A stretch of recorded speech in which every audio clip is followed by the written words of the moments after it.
ada kesuksesan tanpa kerja keras. Tidak ada keberhasilan tanpa kebersamaan. Dan tidak ada kemudahan tanpa sebuah doa. Salam pejuang, salam sehat untuk kita semua. Assalamualaikum warahmatullahi wabarakatuh. Halo semuanya, kami dari mahasiswa Universitas Negeri Yogyakarta, Program Studi Pendidikan Ekonomi Angkatan 2020 akan menjelaskan mengenai pendekatan konstruktivitis dalam pembelajaran ekonomi.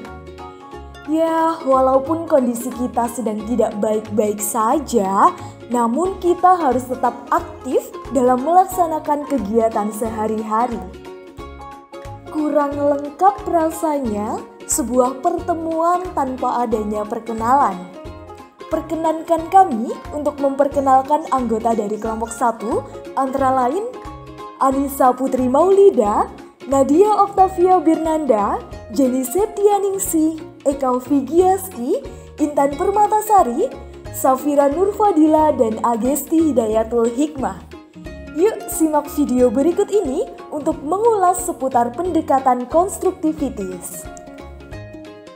Baik, untuk yang pertama kita akan membahas tentang pendekatan konstruktivitis.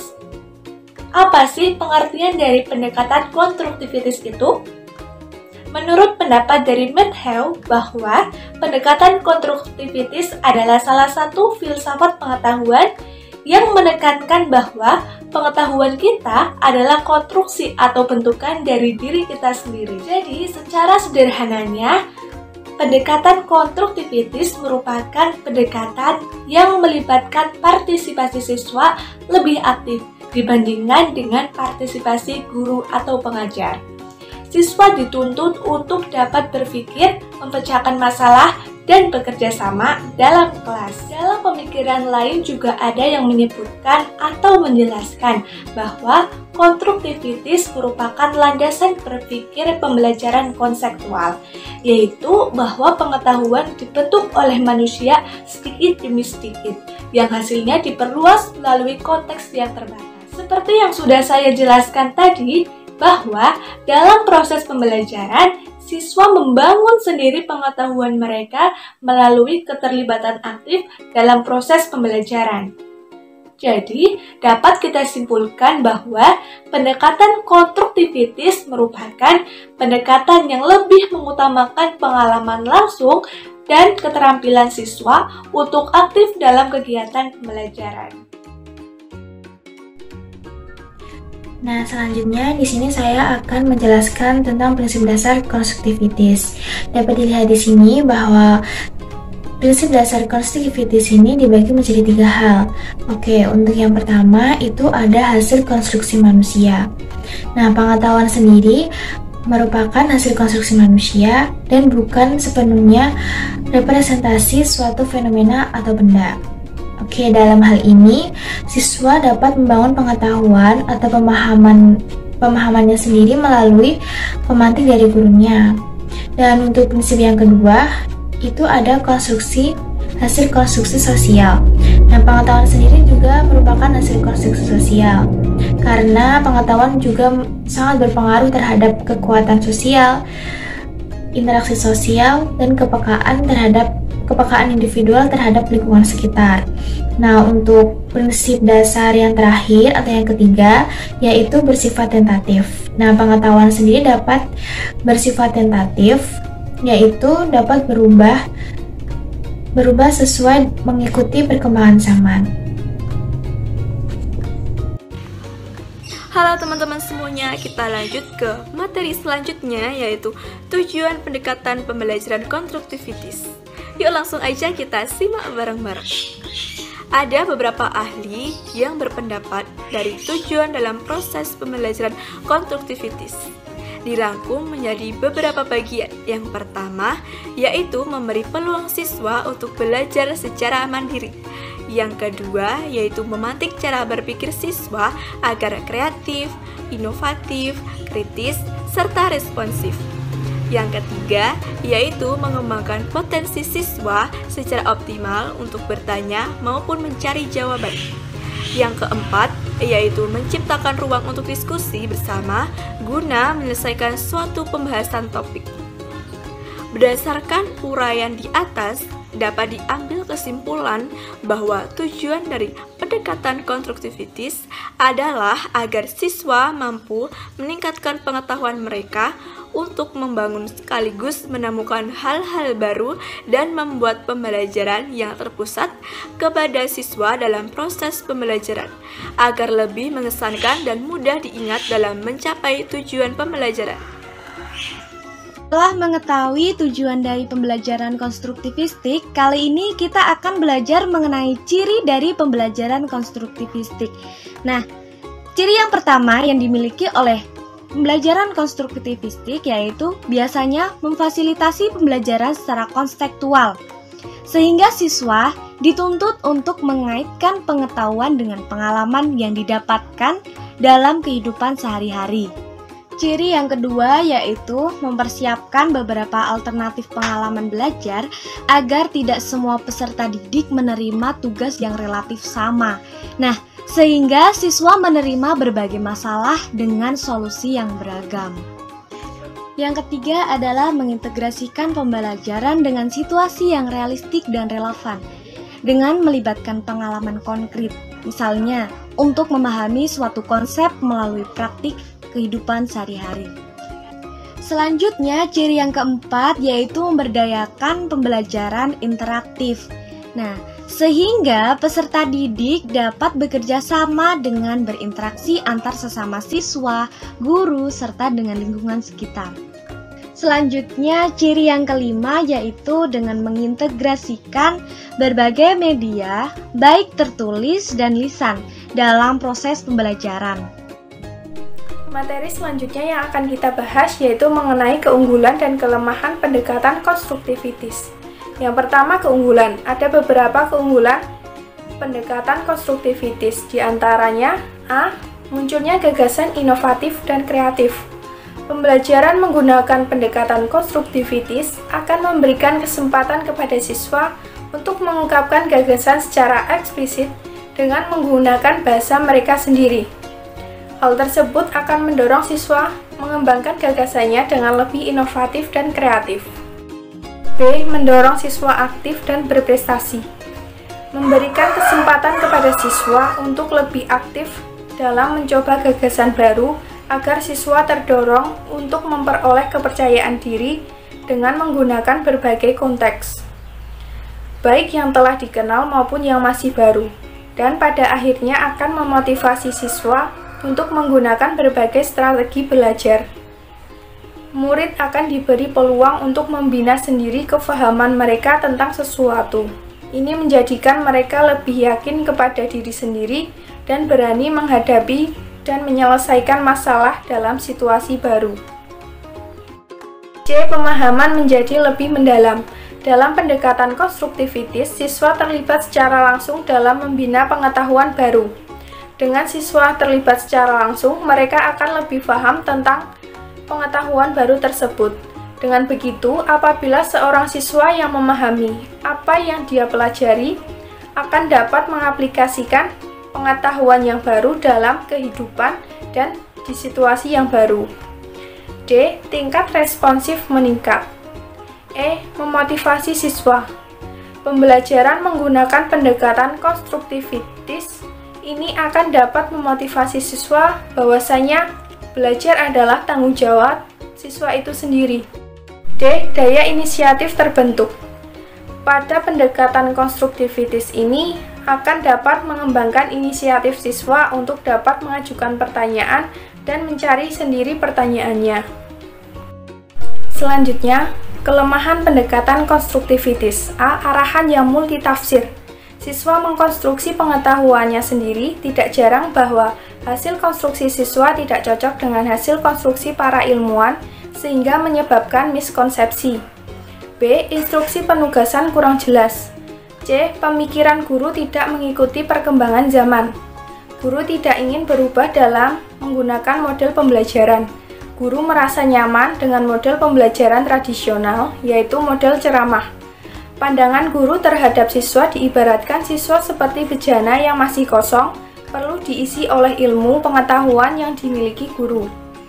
Guru merasa dengan menggunakan model tradisional bisa mendapatkan nilai yang tinggi, sehingga tidak perlu menggunakan model pembelajaran lainnya.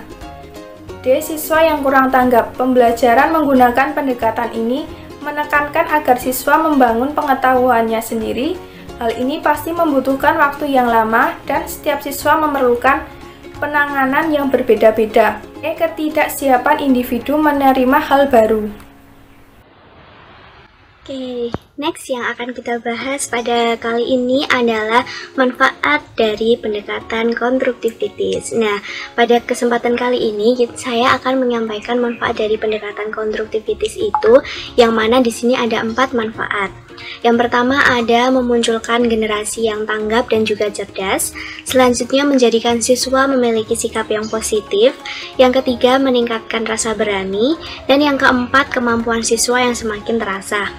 Nah, kita mulai dari yang pertama dulu, yaitu memunculkan generasi yang tanggap dan cerdas. Generasi yang tanggap dan cerdas itu seperti apa? Nah, sudah kita ketahui dari tujuan pendekatan konstruktivitas ini adalah memberikan peluang terhadap siswa untuk belajar secara mandiri. Nah, maka dari itu, generasi yang cepat, cerdas, cermat, dan juga tanggap di sini ditujukan sebagai manfaat dari pendekatan konstruktivitas ini sendiri. Siswa yang tanggap dan juga cerdas ini ditujukan agar dia dapat menghadapi berbagai problematika sosial yang ada di kehidupannya atau yang ada di lingkungan sekitarnya. Maka dari itu, pendekatan konstruktivitas ini sangat bermanfaat sekali bagi siswa. Nah, selanjutnya yang kedua, siswa memiliki sikap yang positif. Sikap positif ini sifat yang seperti apa sih? Jadi, sikap positif yang kita maksudkan dalam manfaat pendekatan konstruktivitas ini adalah sikap siswa yang dia melahirkan sikap tanggung jawab, sikap mandiri, sikap kreatif, inovatif, dan juga peka terhadap lingkungan sekitar. Dimulai dari sikap tanggung jawab terhadap dirinya sendiri, maka seseorang ini akan bisa dapat bertanggung jawab baik itu dalam lingkungan sekitarnya maupun di dalam keluarganya.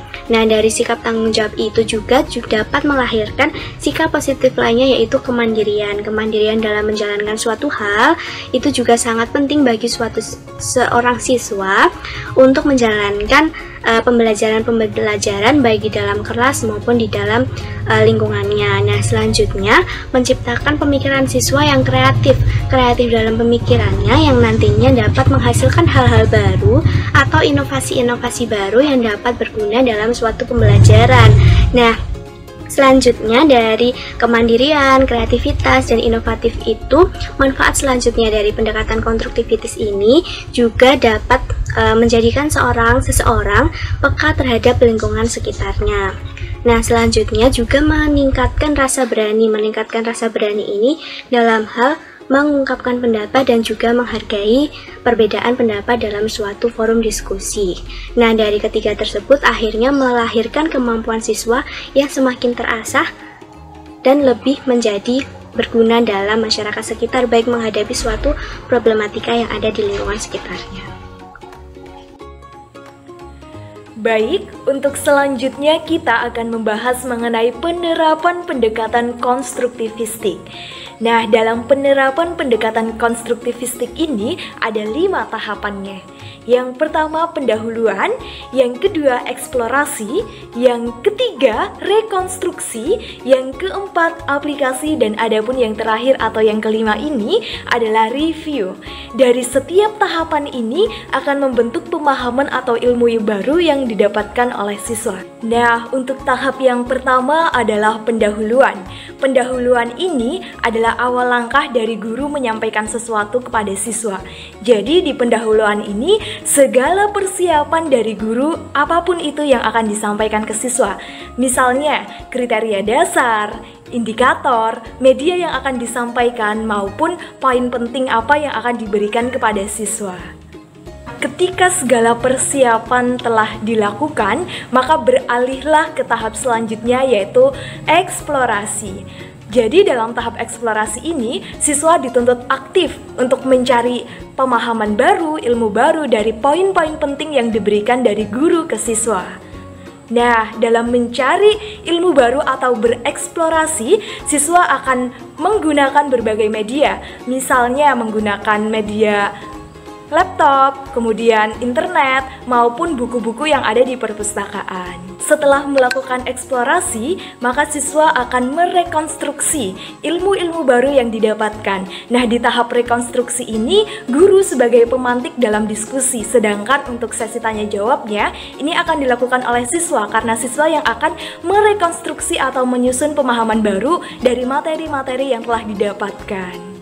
Kemudian untuk yang keempat adalah aplikasi. Dari pemahaman yang didapatkan, hal ini diusahakan untuk diaplikasikan dalam kehidupan sehari-hari.